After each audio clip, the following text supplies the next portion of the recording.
balitaan sa nagpapatuloy na impeachment trial.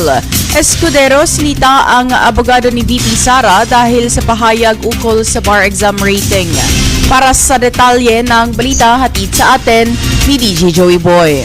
GV Balita Express. Balita Express. PJ Frankie, sinita nga ni Senate Impeachment Court Presiding Officer Francis Cheese Escudero ang abogado ni Vice President Sara Duterte matapos itong magbanggit ng umano'y bar examination rating ng Vice Presidente sa gitna ng impeachment trial.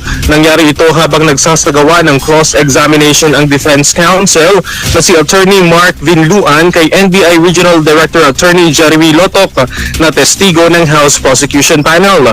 Sa kanyang pagtatanong, sinabi ni Vinluan na mahusay na abogado si Vice President Duterte at nakapas ito sa bar exam sa unang pagkakataon na may 80% grade. At iginiit pang mas mataas umano ang naging grabe nito kaysa karamihan ng mga abogado sa impeachment court. Agad namang tumutol ang House Prosecutor na si Attorney Amando Vergil Ligutan na nagsabing walang kaugnayan ang naturang pahayag sa isyung tinalakay sa pagdinig.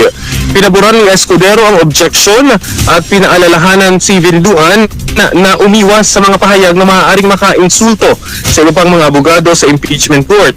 Ayon kay Escudero, marami ring abogado ang naroon at walang nakatitiyak sa naging bar examination ratings ng bawat isa.